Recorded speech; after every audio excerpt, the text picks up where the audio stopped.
বন্ধুরা রে আমার,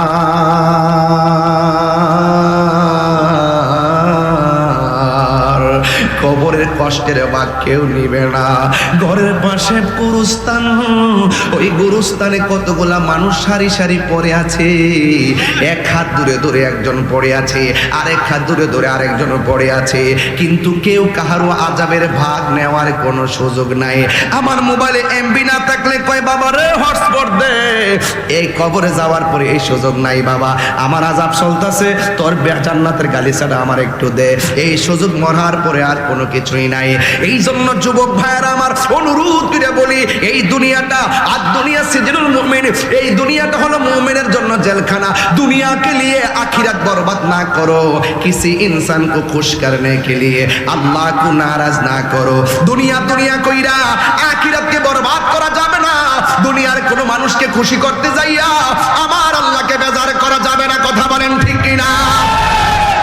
এই জন্য আল্লাহ বলছেন আল্লাহু ওয়ালিয়ুল্লাযীনা আমানু ইউখরিজুহুম মিনাজ যুলুমাতি ইলান নূর। আরেকটা আসমান এইভাবে বানাইতে বানাইতে একটা আসমান থেকে আরেকটা আসমানে যাইতে 500 বছরের রাস্তা। সুবহানাল্লাহ কোন নাকি লেগে আল্লাহ বলছেন এ বান্দারা বারবার আসমানের দিকে তাকায়া দেখো, কোনো পরিবর্তন পাবে না, তোমার চোখ বারবার ফিরে আসবে। এত বিশাল বড় আসমানটা আল্লাহ বানাইছে, একটা পর্দা টানাইতে যাইয়া কয়টা বাঁশের খুঁটি লাগাইলেন আমার আল্লাহ। এই যে বিল্ডিংটা বানাইতে যাইয়া কতগুলা খুঁটির ফাউন্ডেশন গাড়লেন, অথচ আমার আল্লাহ রাব্বুল আলামিন এত বিশাল বড় আসমান বানাইছে, ওই আসমানের ভিতরে একটা খুঁটিরও ব্যবহার করে নাই।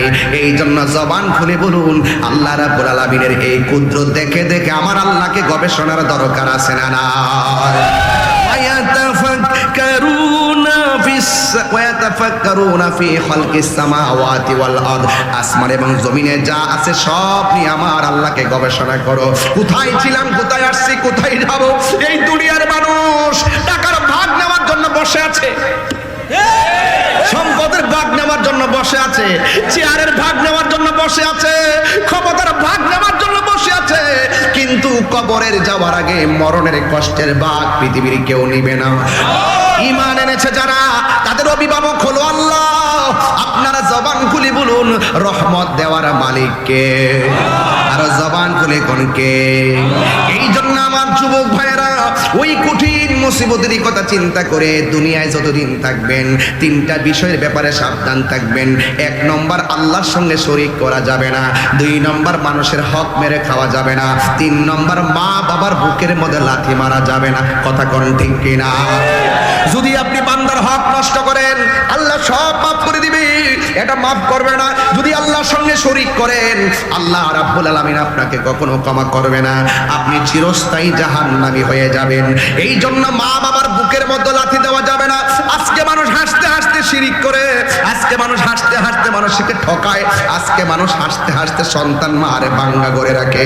আর এমন তো তথ্য পাওয়া যায়, গত 3 দিন আগে দেখলাম ফেসবুকের পাতায় দেখলাম বাপটা চেয়ারের মধ্যে বসে আছে, পুলাটা একদম যুবক একটা পুলা, বাপের গালের মধ্যে থাপ্পড় শুরু করছে, গুসান শুরু করছে, করতে করতে করতে করতে তার বাবার মুখ দিয়ে রক্ত লাল দুইটা ভাঙাইছে।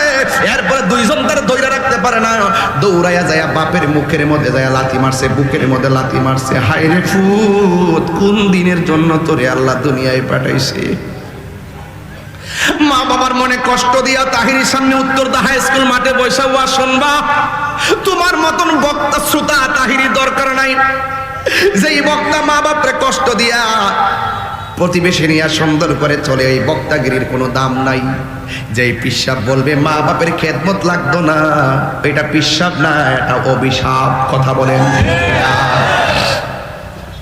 এই জন্য দুনিয়ায় থাকতে থেকেই সব করে যেতে হবে। পচা বীজ মাটিতে লাগালে গাছ ওঠে না।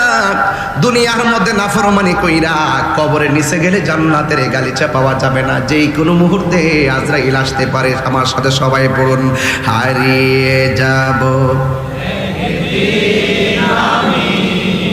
রবনায় ভুবন চিরদিন, বলো হারিয়ে যাব একদিন আমি রবনায় ভুবন চিরদিন।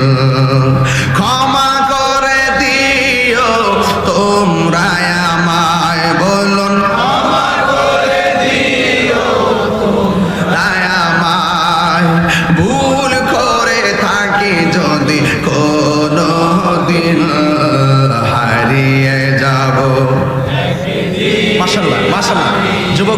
পড়েন একটু পড়েন। রব নাই ভুবন চিরদিন বাঁশি বাগানে বা গোরস্থানে হয়তো দিবে মোরে খবর তোমরা আমায় যাবে ভুলে রাখিবে না জানি কোনো খবর বাঁশি বাগানে বা গোরস্থানে হয়তো দিবে মোরে খবর তোমরা যাবে ভুলে রাখিবে না জানি কোনো খবর পড়বে কি মনে আমার কথা ফেলবে কি অস্ত্র কোনো দিন হারিয়ে যাব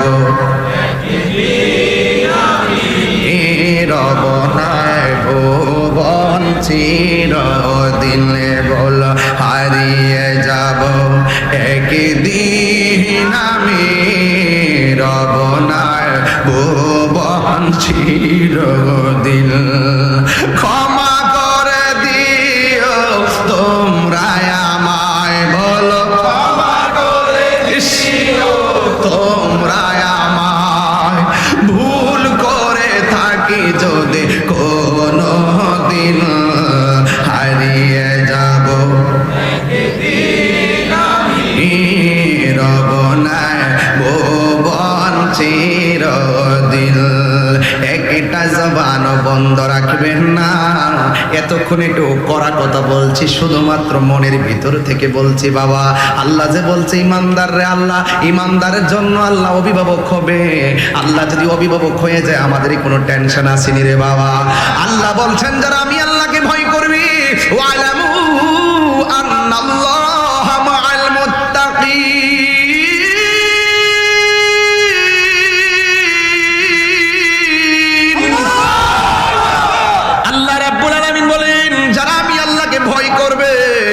এদের জন্য আমি আল্লাহ যথেষ্ট। এই জন্য যুবক আমি বলছিলাম কাহারও চেহারা নূর হবে, কাহারও চেহারা একদম কালো হয়ে যাবে। আল্লাহর হাবিব বলতেছেন হাসরের ময়দানে সব মানুষ নিজের গামী নিজের সাঁতার কাটবে, একমাত্র 7 প্রকারের মানুষকে আমার আল্লাহ আরশে আজিমের নিচে ছায়া দিবে। এর মধ্যে 1 নম্বর মানুষটা হলো আদেল, যে ন্যায় বিচার করে।